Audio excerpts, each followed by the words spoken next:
Good afternoon, everyone. Good afternoon. I'm Suzanne Simon, co-chair of Detroit Jewish Book Fair Committee, and welcome to today's program featuring Abigail Pogregin and Rabbi Dov Linzer, proudly sponsored by the J, where you can find your Jewish center. I'd like to thank all of our generous patrons and sponsors who are the ones who make this book fair possible. I'd like to extend my gratitude to the entire book fair committee. Your dedication and efforts have made this all possible. This afternoon's program is brought to you in part by support from Silver Book sponsors Sis Meisel Center for Judaic Studies and Community Engagement at Oakland University, and sponsors Temple Kolami Sisterhood, J-Learn, and SAGE Seminars for Adult Jewish Enrichment. Thanks to all of our donors, Book Fair is able to present this program free of charge, and I invite everyone here to become a patron or sponsor of the Detroit Jewish Book Fair, the oldest of its kind in the country, and help us bring programs like this to the J and the Detroit area. Please visit the culture and education pages of thejdetroit.org, and please be sure to turn off your phones or anything that lights up and makes noise. And now it's my great pleasure to introduce today's guests. Abigail Pogregin is the author of My Jewish Year, 18 Holidays, One Wandering Jew, which was a finalist for 2017 JBC National Book Award, and Stars of David, Prominent Jews Talk About Being Jewish. She has written for The Atlantic, The Forward, Tablet, and moderates conversations for the Stryker Center and Jewish Broadcasting Service. Rabbi Dov Linzer is the president and rabbinic head of YCT Rabbinical School of Yeshiva Hovevei Torah, and has written for the Forward, Tablet, and New York Times, and published over 100 responsa and scholarly articles.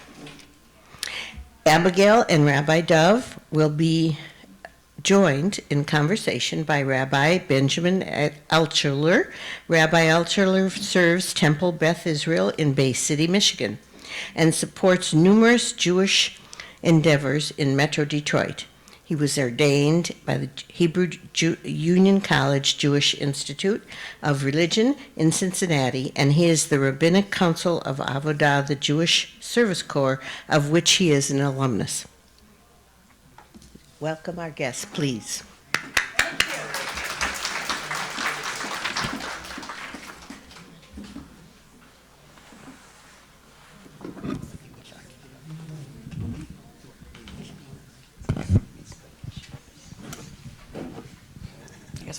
Welcome to our guests.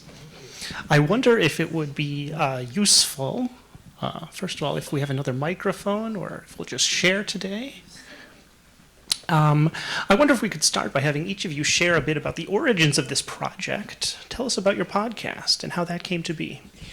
I'll start. Hi, everybody. I'm Abby Pogregin, and it's really great to be with you. I know this is like the book fair of book fairs, so it was my mecca to be here. I was here for Stars of David back in 2005. I hope some people remember. And I know my mom was just here for Shonda, so I hope she had a wonderful time here. I am not the Shonda in her life. But I will just say, for those who don't have a sense of just, biography on one foot, so you can see how different we are as Jews, even though we have now become very unlikely good friends. I grew up in New York City with a father who was raised in Roosevelt, New Jersey. It was a WPA project. I don't know if anyone ever heard of Roosevelt. Ben Shahn actually has murals there. But my father wasn't raised with observant Judaism, much more social justice Judaism, and a lot of bagels and lox, and a sense of justice, which is what his mom really pursued as a Russian immigrant. My mom was a really observant conservative Jew in Jamaica, Queens, and she was raised as the boy that her father never had. So she got a very rigorous Jewish education. So as some of you know from her book, Deborah Gold and Me, because she's written about it, she had a shattering, really difficult experience when she was 15. Her mother, who she was the closest to, died of cancer. And my mother got up to say Kaddish and was told, you can't be part of this. And really protested, and her father said, Asur, it's forbidden. And they essentially went and got a stranger to complete the minyan, solely because she was female. What's interesting about this story is I thought it was just my mother's because I grew up with it, but then I interviewed Ruth Bader Ginsburg for Stars of David, and she described exactly the same experience, exactly the same inflection point where she turned her back on Jewish observance for a while, as my mother did for a bunch of years. And it's not really fair to say she turned her back. We still went to high holidays at various synagogues, but we didn't belong to them. I didn't go to Hebrew school or religious school. I didn't learn Hebrew. We had a very home-based Judaism, really wonderful Shabbat dinners, and a major Hanukkah party that's worthy of its own book. But I had really missed the scaffolding of a Jewish education, which many of you got. And I began to feel the lack of that, which is partly why I did Stars of David and interviewed famous Jews, not the most obvious way to get in touch with my own identity, talking to Dustin Hoffman and Steven Spielberg, but it began to force me to ask questions that I was asking of them, of myself. And I became a bat mitzvah at age 40 after studying Torah with a young rabbi then named Jennifer Krause, and I joined Central Synagogue in 2006 and became very involved there and eventually president. But in the meantime, I was still trying to fill in the blanks of what I'd missed. It was why I did the Holidays book, where I took like a deep dive into every Jewish holiday to understand its origins. And that is essentially where Dov comes into the picture, Rabbi Linzer, because when you write Jewish books, you get invited to Jewish conferences. And I was at a 2009 conference, and Dov was invited, as he really is a Talmudic, a Torah scholar in the modern Orthodox world. He adjudicates kind of anything that comes up that's new in terms of technology or society, where people kind of need, not kind of, they actually need essentially a rabbinic ruling. So he's, renowned, particularly in the New York area. And so he was at this conference, and I was at this conference as a very different Jew who doesn't keep kosher, who doesn't pray 3 times a day, but has come to care deeply about Jewish learning. And we became friends just through discussions and arguments and being in the same breakout sessions, and we stayed in touch. He helped me on my Jewish year by essentially kicking the tires on all of the Jewish facts and telling me where I got them wrong. And I'll let him explain how it was his idea to do a podcast together. So I'll start with a little background about myself and then talk about how this progressed to podcast.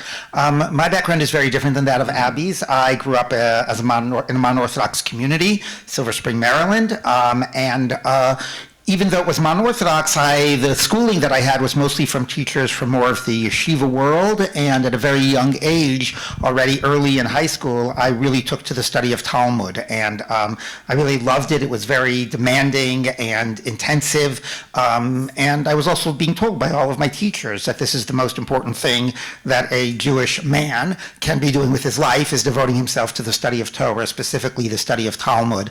So already in high school, I was spending 4 to 6 hours a day just in front of a page of Talmud, totally immersing myself in its arguments and its details, its intricacies, so much so to the point that when I would walk home from school and I would still be having all of those discussions in my head, I was trying to review them and think through the arguments. So sort of focus, I would close my eyes as I was walking, and invariably I would walk more than once into a telephone pole. So that is not a joke, but it is literally true, but it's also an important metaphor, I think, about my life and my learning, because it continued that way for many years, to a point when I was studying in Israel, I was studying 14, 16 hours a day, just immersing myself in the study of Talmud.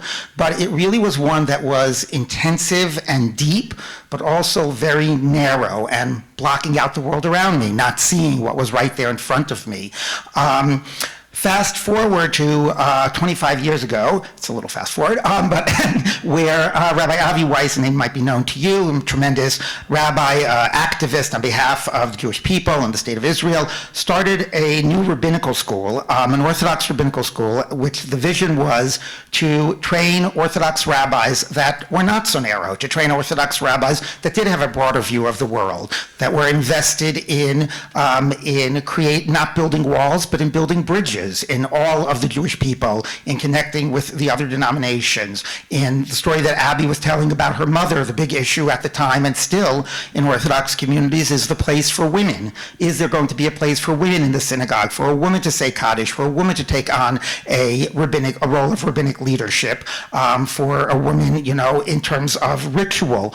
All of these were central principles about our school, and he came to me because I had brought in a little bit by that time to partner with him, and I took over became the Rosh Yeshiva, like the rabbinic head of that school. And for the last 25 years, we've been putting out rabbis. I should say they still are male rabbis. At the time, a female rabbi was still very taboo within Orthodoxy. About 15 years ago, another parallel school opened up, Maharat, that does train women Orthodox rabbis. So that's a sister school of ours, but that's not our school. But the rabbis that we put out there were ones that were actually doing this job of translating the ancient tradition to people's lives, to the larger world, to the world around us, not just within the walls of the yeshiva.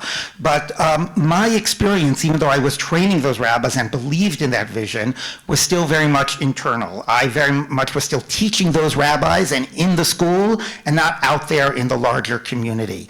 So the relationship that Abby and I forged starting about over 10 years ago, 12 years ago, really was so wonderful for me because Abby challenged me in new ways. So much we talk about the chavruta. This book is a chavruta, a study partner, where you think that what you're doing is allowing you, well, I shouldn't say that. The goal is to allow yourself to be challenged, not, from somebody with a different perspective so that you can both work together towards a greater truth. And even though I had been studying in chavruta my whole life, I started to realize that study partner had always been somebody that shared 99.9% of my worldview. So the types of ways I was being challenged was within a very narrow spectrum. So then the relationship between Abby and me, that Abby really challenged me in profound new ways, made me think in ways that I hadn't thought before. And even though we were coming from different perspectives, we both really were curious about the other one and wanted to learn and didn't want to prove our truth, but wanted to learn from each other. So then 5 years ago, I took over as the head of the rabbinical school, the president, which forced me into this more public role. And I think that it was at around that time that I said to Abby, we should bring the learning we're doing, our Torah conversation, out to the larger world. And that began a podcast through Tablet Magazine, which was called Parsha in Progress. We did a Parsha every other week. So over the course of 10 minutes, over the course of 2 years, we really covered the entire Torah. And that was very successful. People really loved it. And we had, at the end of 2 years, I think we had thought that it was sort of pretty much done. And I'll then let Abby tell how that became a book. And then we'll let you speak again, Rabbi. But I just would say it's important to know, and not just because I hope you all get it very affordably priced, but they're very digestible, these chapters, on purpose. The podcast was 10 minutes per parsha. We had that discipline for each other, for ourselves, because obviously otherwise it's bottomless, and because we wanted to show, and even for ourselves, say, let's pick a theme, let's pick an idea, and kind of bat it back and forth, because otherwise a parsha can be overwhelming. And now on the page, our conversation lives as we had it. We edited it to make sure that when we dropped stitches or a thought, or Dov repeated himself, that we wanted to sort of clean it up and make it really followable. But what's wonderful, I think, and I can't compliment our own book, but I was surprised, is that the spontaneity of our conversations and the honesty of our conversations is on the page. We were doing it between 2018 and 2020. The world was obviously, the pandemic was happening, post-George Floyd was happening, the travel ban was happening. You know that Torah speaks to whatever moment you're in, and we were responding to it. And now that's the book. So let's talk about medium. This is a book that compiles dialogue. How is that different, than the rest of the genre of Torah commentary? And what does this one add to our collective Jewish bookshelf? So I really appreciate the question because there are tons of books out there that are Torah commentary. And I think this is, I would say, unique, certainly quite unusual, because all those books of Torah commentary are sort of, let me tell you my take on the Parsha, whoever the me is, whoever the author is. And then you get, usually some pretty dense paragraphs about the particular insights in the Parsha, and you are just in the receiving mode. I'm just hearing your distilled wisdom. This book, there is, I think, very content-rich, a lot of great ideas in it, and really gives depth to reading of the Parsha.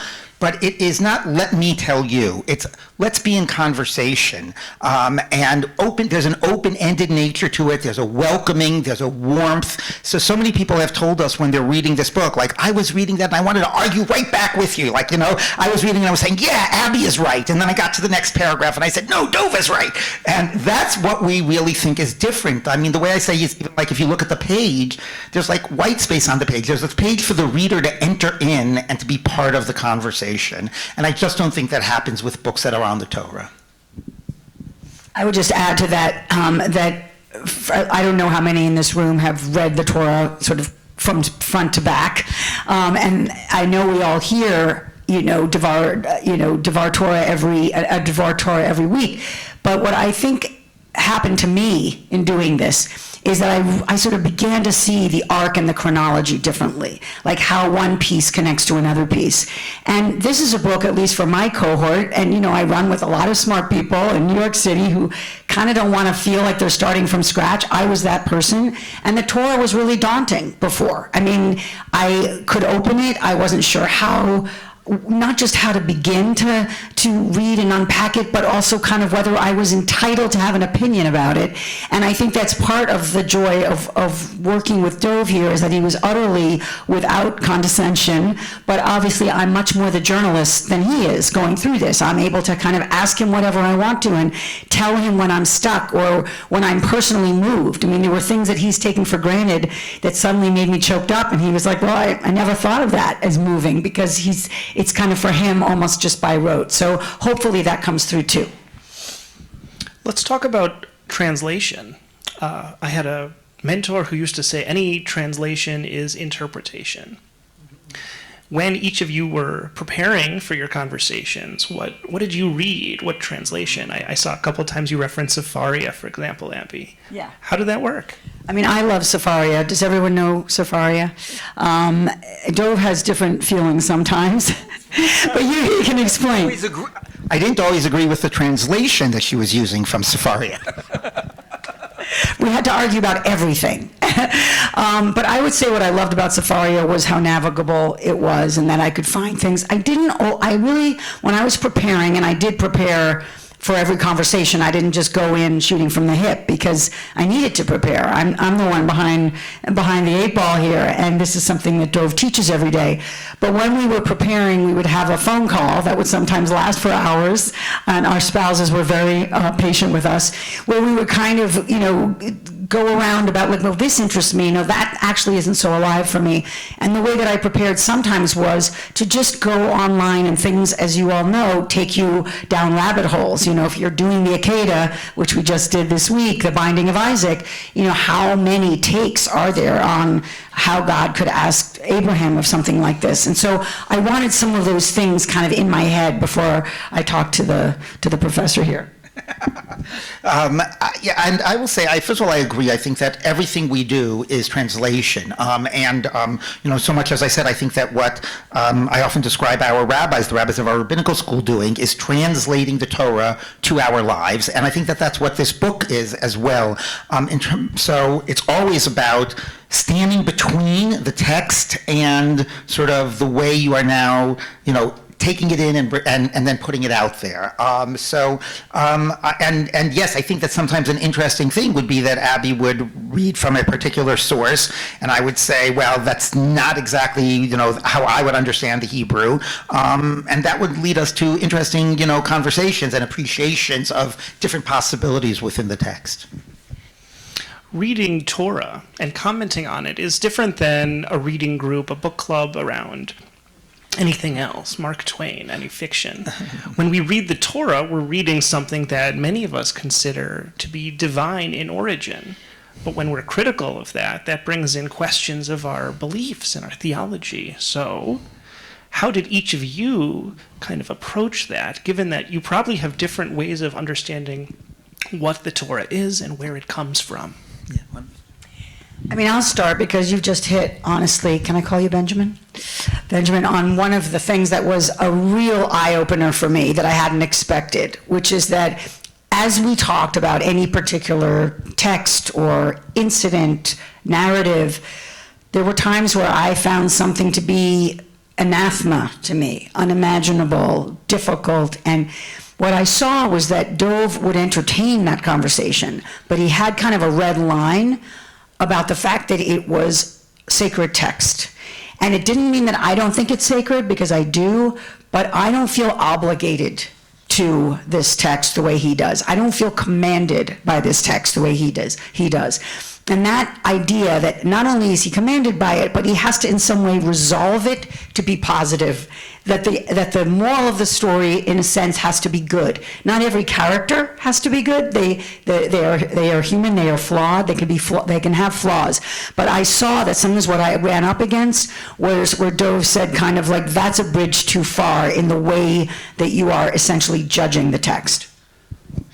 I will say that, I did not have a problem with Abby's take. I think, I completely respect where she is coming from, but it was whether I was prepared to sort of engage that or adopt that for my own position. And sometimes it was less the question of the actual content and more, I would say, an orientation. So, for example, I remember way at the beginning in Breshit, Abby said something like, well, Dov, what do you do with a text like this that is so obviously sexist? I think speaking about how Eve was created from Adam, I don't remember the exact passage. And I said, well, Abby, I feel uncomfortable saying a text that is sexist. A text that is sexist. Sorry, that's a tongue twister. Anyway, I would prefer to say a text that I find, that I experience as sexist. So she said, well, Dov, that's pretty solipsistic. This isn't all about you. And I said, no, that's not my point. My point is I can't stand from where I'm coming from. I mean, I respect that you can say that. I'm not going to tell you not to say that. But I can't say I am going to judge this text and find it sexist. I can express my struggle with it and how I experience it, but the text has to remain above me, not me above the text. But what made it work was, I think, also that Abby was respectful of things, or wouldn't anyway naturally have said things that would have triggered me and made it not possible for me to be in the room. So, for example, sometimes Abby would say, well, this passage, whoever wrote this, God or whoever, and then make a comment, and that's fine. I don't have to have everybody share my beliefs with the text. But if she was sort of... To be clear, that what you mean is that I'm saying it could have been a human author. You were saying it could have been a human author, but she was saying it in passing, right? So this text, whoever wrote it, God or whoever, it's telling us... I don't sound like that. Okay. I don't do good impressions. Anyway, so it's saying so-and-so, but she was never making a point of saying, I don't understand how you can find this text to be divine. It's so clearly as a human text. Or she was never saying well, this passage from the Iron Age, clearly an artifact of the Iron Age. If that's what she was saying, then it would have been not too uncomfortable for me to be in the room, too triggering. But I respect where she's coming from. I respected her take, and we were able to find common ground in our seeing the text as, as sacred, even if in different ways, to have the discussions we were having. So how, if at all, has your relationships with Torah changed over the course of this project and since you finished the podcast and now published the book? how has our relationship with Torah changed? I would say that sort of along some of what I was referring to before about how I had taken a very narrow approach and it had broadened. Not only was my chavruta broadening and my own learning was broadening, I would also say the way, what Torah was in conversation with had changed for me. In the traditional yeshiva world, Torah is in conversation with other parts of Torah. This passage of the Talmud is interesting because of how it relates to this other passage. This passage in the text is interesting because of this other text. And sometimes it's important for our lives, but the hour of our lives would usually be hour in the Orthodox community. And I think what this relationship did is, first of all, the same way we represented a new chavruta. For me, it created a new chavruta for the Torah, that the Torah was not only in chavruta with the Torah was in chavruta with the larger world. And the larger world, and they were in conversation and in a way challenging one another. And also it was in conversation with all of us, the us of it not just being us, those who already share my assumptions about the text and my way of life. So thinking about those ways in which the Torah is in conversation in new ways, that was a real change for me. I would also say that there were certain passages that kind of reoriented my priorities in my life. I think we often talk about Jewish values. We care about Jewish values, but sometimes a lot of Jews I know don't know where they are in the Torah, like where you actually find them. And seeing things like don't put a stumbling block before the blind, and the idea of having to leave the corners of your field for the poor, and the sense of open your hand to the needy kinsmen wherever they are. Even the idea that Dov and I talked about, which I hadn't really gotten my head around, is that you're not supposed to give charity in a way that is essentially like, what sometimes we think of as tzedakah, that you're actually supposed to allow someone to kind of build their own lives, and maintain their own dignity. So just a sense of like even those things that sometimes are almost cliches of what we owe sort of felt reframed for me. And I will just give one example. We had an argument about mishpatim, which is the stranger, the idea of who the stranger is. And Dov and I had an argument years ago, not an argument, but sort of, again, another like, holy cow.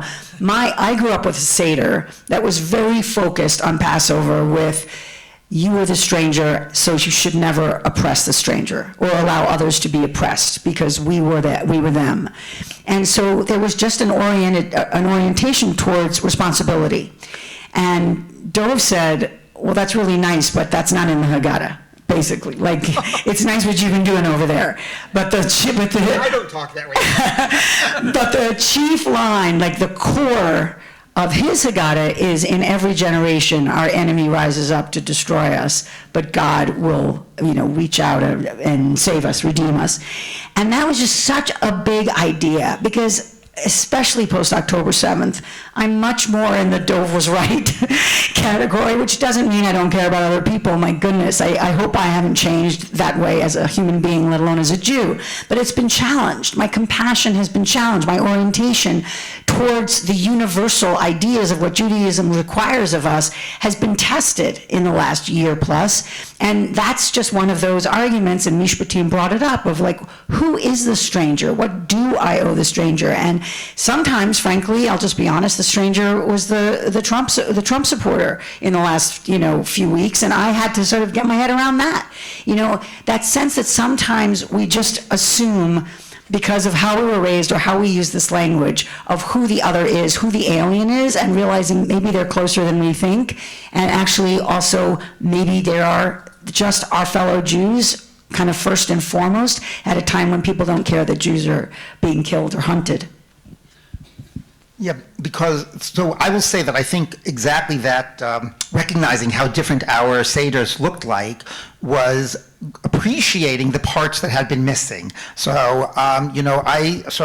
I think Abby, certainly post-October 7th, as she said, could appreciate that in every generation, the sense of particularism, the need to see how we are oppressed, and that our concern for our own is sometimes something that needs to be elevated, and I think I could really appreciate how the absence of the theme of the stranger from the traditional Haggadah and the sense of our responsibility, that a lesson of the Exodus clearly repeated many, many times in the Torah, is that the lesson of the Exodus is about those that are not like you and your responsibility to the other in the larger society.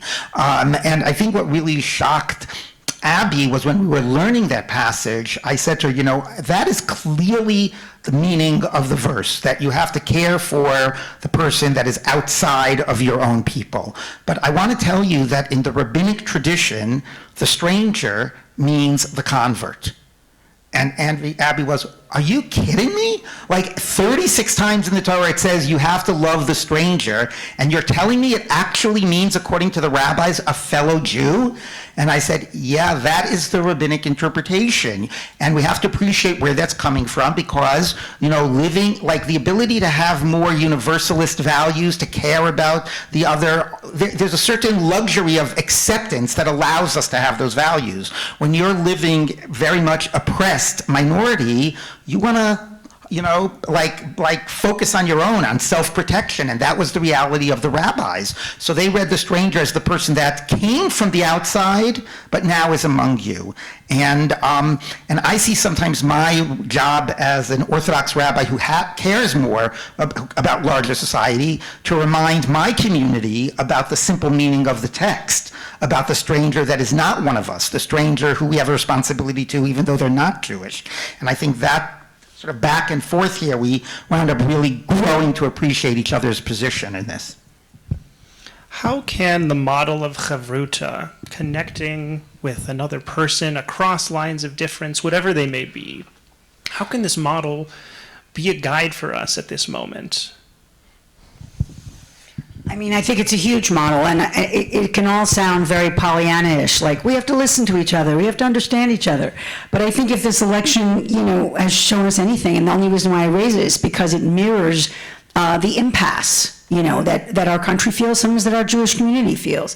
And I feel like as a journalist, whatever my personal politics, I've really tried to be in spaces and as president of Central Synagogue, which is a very purple synagogue. I had people kind of paying attention to what my lefty mother had written publicly, and I had to say, I'm not my mom. I love my mom, but I'm not my mom.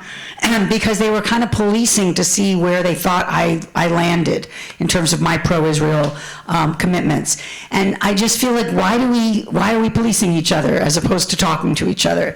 I think that what Dov and I experienced is often what's missing, is that sometimes if you go back to the text that has clearly been the glue of our people for thousands of years, you figure out why. You realize why this has been so magical in certain ways, that it's not just dutiful, it's not just out of obligation, it's because there's something in it that speaks to us in every time and in every life. And whether I was losing my father as I did last year and the Torah was everywhere, or whether I'm seeing now what's happening with anti-Semitism and the Torah is everywhere, I just feel like it is sort of a model for how we should be listening, more curious, more acting as learners in the world rather than as kind of lecturers.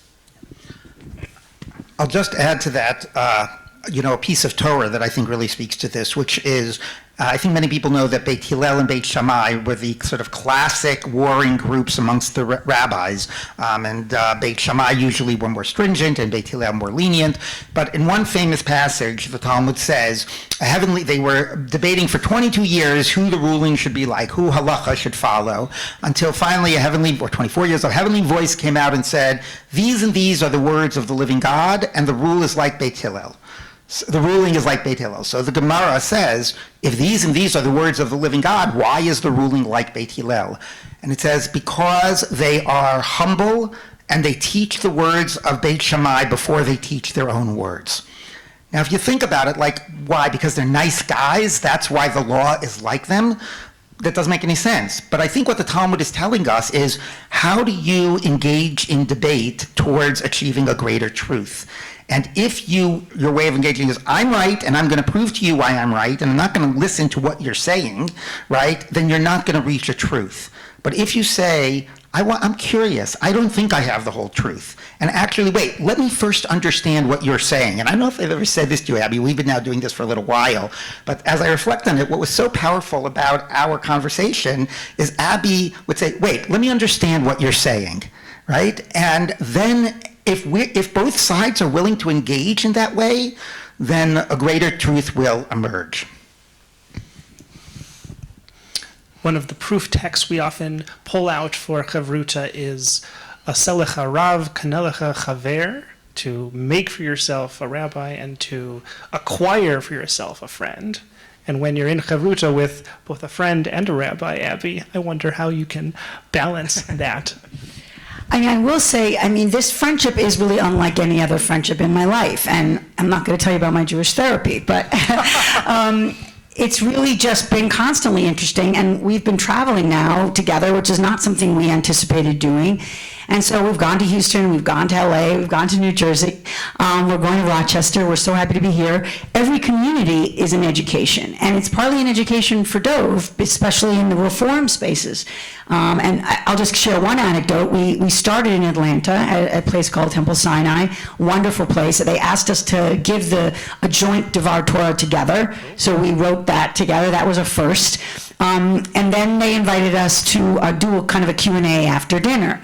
And they got Dov his, kosher food. It was already kosher, but his, wrapped in cellophane a million times. That makes it more kosher. And I would just say his challah was superior, which I thought was an injustice. But excuse me, but we had this little space before when the service was completed, and Dov whispered to me before the service began, you know that I've actually never attended a Shabbat service at a Reform synagogue.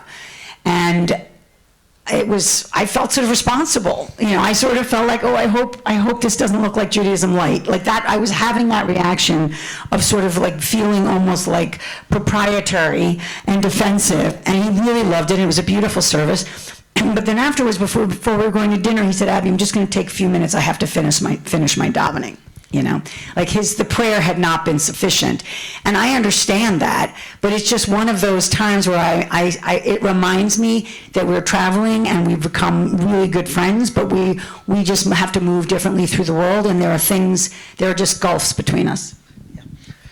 Yeah, and just to be clear, no matter how meaningful and moving I found the prayers to be, I had a halachic obligation to say certain prayers, and and that's sort of what I had to attend to. I will tell you another funny anecdote from that, which is that we put in a lot of effort ahead of time to figure out how to handle halachically the fact that there's microphones and Zooms, and I said I can't talk into the microphone, I cannot focus on the Zoom, I'm just going to talk to the community, I can't have any visible mics. We worked the whole thing out. And then, because it was still the end of the summer and prayer services always started at 6:30, by the time we were done with our sermon, I look at my watch and it still wasn't sunset. So none of that was necessary. Anyway, but... Talk about our friendship. I will.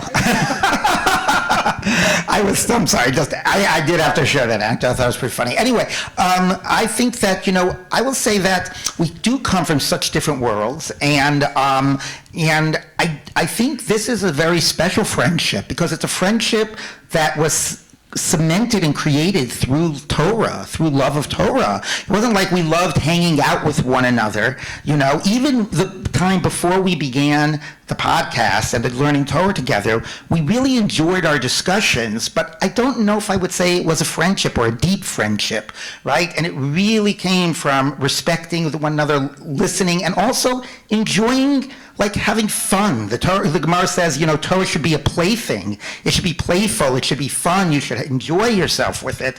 And that's what I think is so special. And because of that deep and warm connection through Torah, we've deepened our friendship in many other ways. And we just crack each other up all the time. Yes, and sometimes you tease each other in the book, too, which Yes. is nice to see. I want to ask, who is this book for? Who do you anticipate will be your readers? Do you think the students of Maharat and Chochaveh are going to pick it up? Do you think this is for people who don't know any Torah? Or is it for someone who perhaps has a little bit of experience in the middle? Yeah, I mean, I'll let Abby share from her perspective, but I will say that we are finding people across backgrounds and denominations of interested in this. You know, we've been to a lot of Reform and conservative synagogues. There's been a lot of enthusiasm for substantive Torah that's accessible, that's engaging, that's also modeling what it means to come together across differences. People are just so enlivened by the larger project and be wanting to be a part of it. And we also will be very soon, we're heading to Chicago. There'll be an event co-sponsored with the Orthodox Synagogue. We're going to be going to a number of Orthodox synagogues coming up in the next few weeks. I had a rabbi tell me that he was speaking to a conversion candidate right before going to the mikvah, and said to her, so what Jewish books have you been reading lately? And she said, well, I found this amazing new book. It's like on the Torah. It's called It Takes Two to Something. So, and he said, oh yeah, I know, that was my Rosh Hashiva wrote that book with the other Abby. So that was just so wonderful, and I hear people that are using it for, you know, bar and bat mitzvah students it's a fun way to engage in the Torah, and you know, it's people that I think in the Orthodox community sometimes can sometimes be a little I don't know, elitism, like, oh, we only want to read like very heavy, you know, dense text and so on. But I have been finding that people are loving it, and they're just saying how they're sharing it with their friends and relatives. So I'm really finding a lot of interest and wide acceptance. Thank you for asking. And I think just for more my world, people are sometimes choosing a chavruta and reading the parsha each week together. They're short, they're 4 to 5 pages, and then kind of that's... 4-2-5, not 45. No, 4-T-O-5. They're brief, but you know, they're sort of packed, and it's kind of a spark for conversation. So some are doing that individually, and then there are some synagogues or communities or study groups that have decided to do it through the year together. But I think that it's an open door. I really think it's not pediatric at all. Like my husband read it, and he said, you know, I can't read too many back to back because there's almost too many ideas sort of banging in my head at the end of it, banging in a good way. But I do think that what it is an invitation to say, you know, please be part of this conversation. So. That's very welcoming, and I'm sure we'll have many readers here in this space. And we want to open up the questioning also to all of you. This is a chavruta relationship with everyone in the room, so let's make sure that we have opportunity for those questions.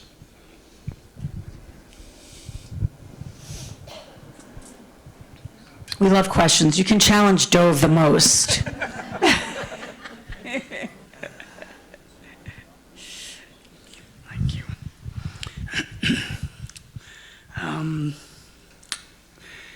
Abby, if you don't mind me calling you by Abby.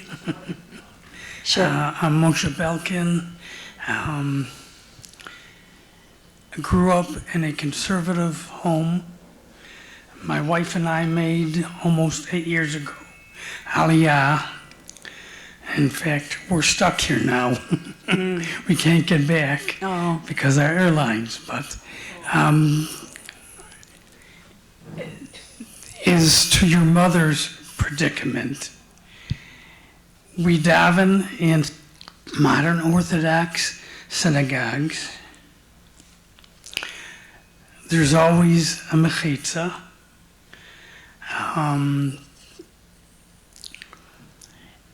The women can say Kaddish from where they stand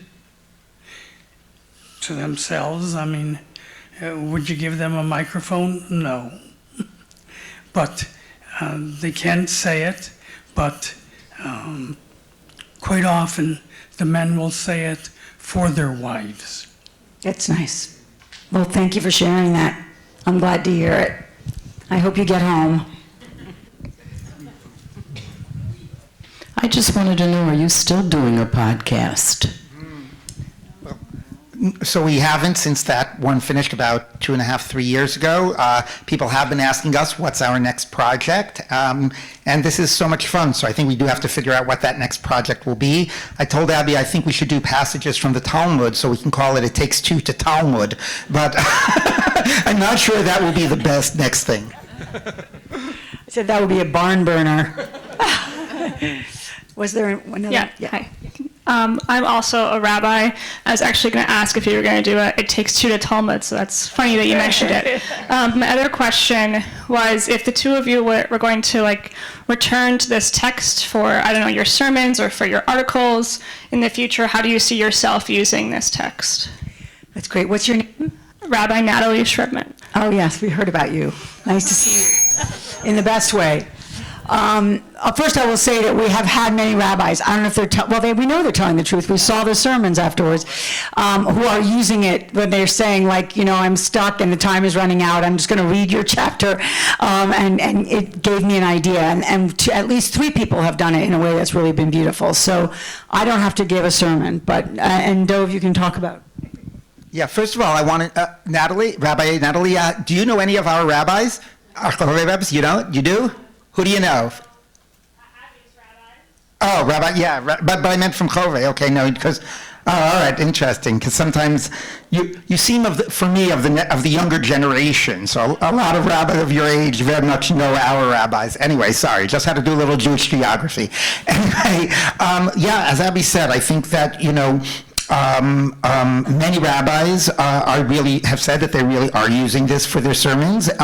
For myself, I always want to sort of be, well, I will say 2 things. One is when I reread the book, it's like, wow, that was, that was interesting. I didn't realize I said that. I didn't realize Abby said that. Let me think about that again. So there's always that. But I think we always, as Abby says so many times, throughout the book, it's about being a lifelong learner. So some of that comes from rereading and finding new things. But I also want to be, finding new things going back to the Torah text. So, so I hope that others are able to be part of the conversation we've put out there, and I want to also start new conversations as well. And we should just be clear that between each conversation, each parsha is a conversation, is an interstitial summary of the narrative, the story, because we didn't want anyone who was really new to it not to be able to follow. So one of Dov's students helped us with that. Oh, sorry. Sorry, Naomi. This is your workout. Hi, I'm a rabbi too. And I just was wondering, when you were preparing, did you also use commentary from Midrash and other Sephorno, Ibn Ezra, etc., and how then does that get integrated perhaps or footnoted in your book?